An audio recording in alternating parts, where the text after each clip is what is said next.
သူများကိုပြောတော့မယ်ဆိုရင်ကိုယ့်ကိုပြန်ကြည့်တယ်ပြန်မကြည့်ပဲနဲ့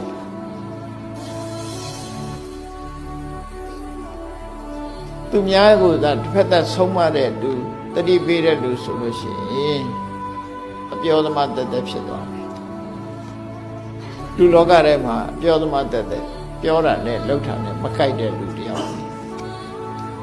ဒီလိုအခြေအနေမျိုးရောက်သွားတယ်ဒါကြောင့်မို့တတိပေးတယ်လူတွေဆိုတာဟာယထာဝါရီတထာကာရီကိုပြောတဲ့အတိုင်းလုပ်ရမယ်ကိုလုပ်တဲ့အတိုင်းလည်းပြောရမယ်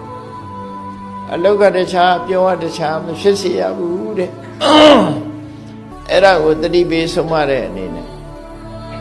အတ္တနမေဝပထမံပတိရူပေနိဝေတယေသူများကိုပြောချင်ရင်သူများပြောဖို့အတ္တထားကိုစမတ်ကြအောင်ရင်လှုပ်လိုက်အောင်သူဆိုလို့လေနော်ကိုစမတ်ကြအောင်နေကြည့်လိုက်အောင်မြန်မာပြည်ကိုအင်္ဂလိပ်တွေအုပ်ချုပ်သွားတာငယ်ငယ်တော့ကဟိုးတခါကြီးတယောက်ပြောဦးတယ်ဘုန်းအင်္ဂလိပ်တွေဟာတဲ့ဗမာပြည်အုပ်ချုပ်တဲ့အခါမှာသူတို့နိုင်ငံမှာတော့သူတို့နေခြင်းသူတို့နေတယ်ဗမာပြည်အုပ်ချုပ်တဲ့အခါမှာဒေသသားတွေဗမာလူမျိုးတွေကသူတို့ကိုလေးစားအောင်လို့ဆိုပြီးစပင်ကိုလည်းကြော့နေအောင်ဖိထားတယ်အဝတ်စားကိုလည်းတတ်တတ်ရရနဲ့တိုင်းနဲ့ပန်းနဲ့ဝတ်ပြီးအင်္ဂလိပ်တွေကအဲ့ဒါလို့နေတယ်လို့အင်္ဂလိပ်လက်ထက်တုန်းကစစ်ကဲရာထူးထိအောင်ရရှိတဲ့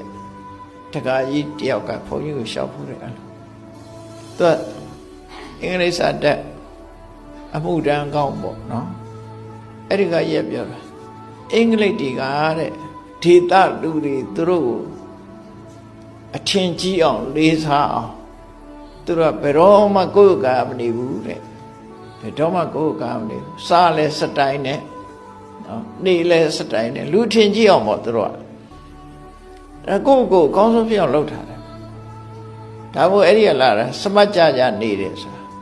အဲစမတ်ကြကြနေတယ်ဘိုးဆန်းတယ်တို့ဘာတို့ပြောကြပြန်တာပေါ့နော်ဗမာတွေကတော့အင်္ဂလိပ်ကိုဘိုးလို့ခေါ်တာနဲ့တူပါတယ်ဘိုးကလည်းပဲနှစ်ဘိုးရှိတယ်ဘိုးပြူနဲ့ဘိုးမဲဟိုတချင်းဆိုတဲ့လူပြောတာမဟုတ်ဘူးဘာလို့ဘိုးပြူဘိုးမဲဖြစ်သွားတော့ဆိုအင်္ဂလိပ်တွေကဗမာပြည်ကိုအုပ်ချုပ်တဲ့အခါမှာအိန္ဒိယကလားတွေနဲ့အုပ်ချုပ်တာအိန္ဒိယလူမျိုးတွေခေါ်လာတာအဲ့ဒါဘိုးမဲတွေပါလာစဉ်းစား